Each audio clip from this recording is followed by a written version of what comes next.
श्री श्री राधा रमणो जयति भजनिताय गौर राधे श्याम। जब हरे कृष्ण हरे राम। चरित सुधा श्री श्रीमद राधा रमण चरणदास देव बाबा जी महाशय। बड़े बाबा का जीवन चरित्र। मूल बंगला संपादक प्रकाशक श्री रामदास बाबा जी। राय बहादुर के बगीचे में आज बाबा जी महाशय को कुंज बाबू और पुलिन बाबू का आदर सत्कार कुछ अच्छा नहीं लग रहा था, क्योंकि पूरी से ही उनका मनोभाव बन गया था कि वे किसी व्यक्ति के घर न ठहरकर किसी निरपेक्ष स्थान में रहेंगे। पुलिन बाबू के वहाँ रहते 2 दिन बीते। तीसरे दिन वे बोले, पुलिन बटू मामा के बगीचे में चला जाए तो कैसा रहे। मेरी इच्छा किसी निरपेक्ष स्थान में रहने की है। ये सुन पुलिन बाबू कुछ सशंकित हो बोले, आपको यहाँ किसी प्रकार की असुविधा तो नहीं है? बाबा जी, असुविधा कुछ नहीं, ये तो मेरा अपना ही स्थान है।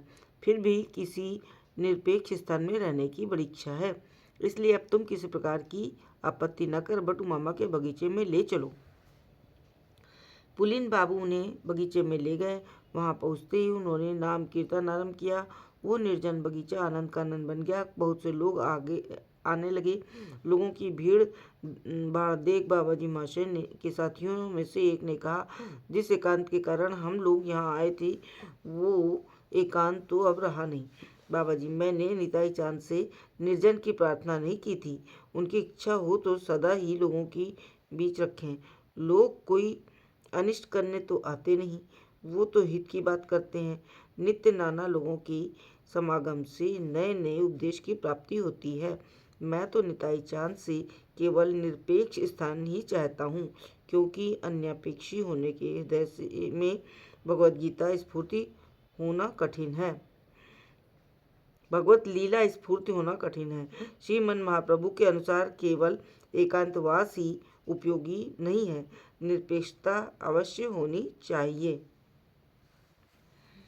इसी प्रकार दिन बीतने लगे। एक दिन तीसरे पहर वराह नगर निवासी कामाख्यानाथ दास बाबा जी महाशय और अंडिदह निवासी बाबू प्रसन्न कुमार बंदोपाध्याय राय बहादुर बाबा जी महाशय के दर्शन करने आए।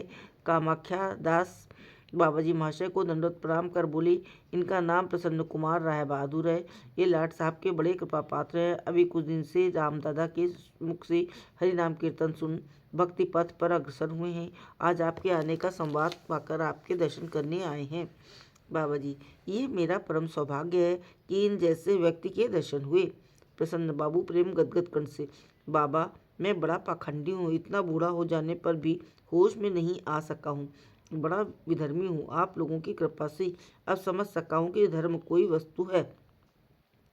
ऐसी कृपा कीजिए कि मेरी इसमें प्रवृत्ति हो। बाबा जी, भाई पतित पावन निताई चांद ने करुणा कर कलिकाल के जीवों को अयाचित भाव से जिस नाम प्रेम का दान किया है, उससे कोई भी जीव वंचित ना रहेगा।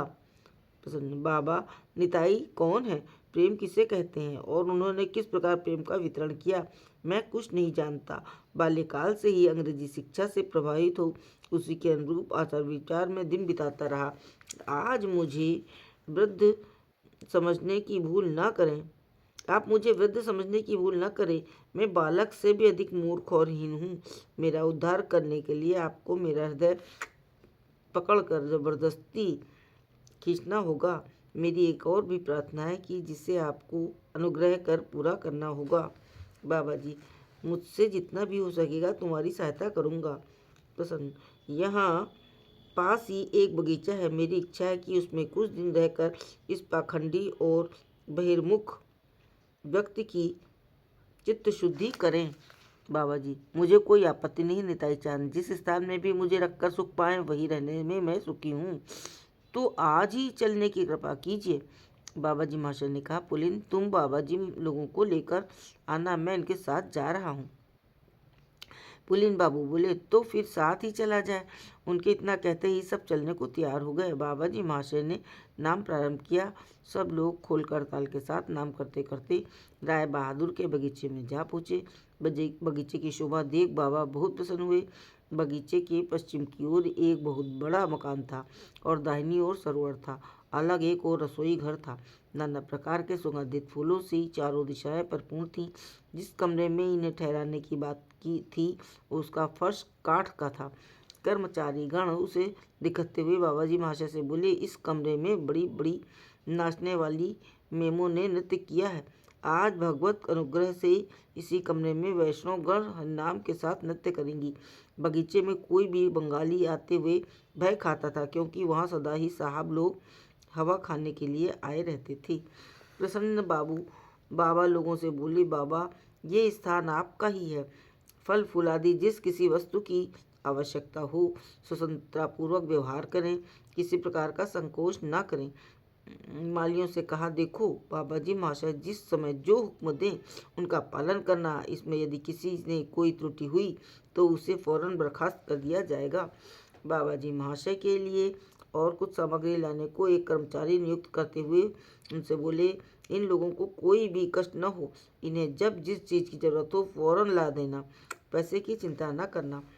फिर बाबा जी महाशय से बोले, ये बगीचा आपका है और मैं भी आपका हूँ। आपकी जिस समय जिस चीज़ की आवश्यकता हो आपके आज्ञा करते ही कर्मचारीगण उसका पालन करेंगे। मैं तो हर समय आपके निकट रहूँगा नहीं, और ये हैं सब नौकर, आपके आज्ञा किए बिना कुछ करेंगे नहीं। इसलिए यदि आप इन्हें आज्ञा करने में संकोच करेंगे तो मुझे बड़ा दुख होगा। बाबा जी ने उत्तर दिया, आप कोई चिंता न करें।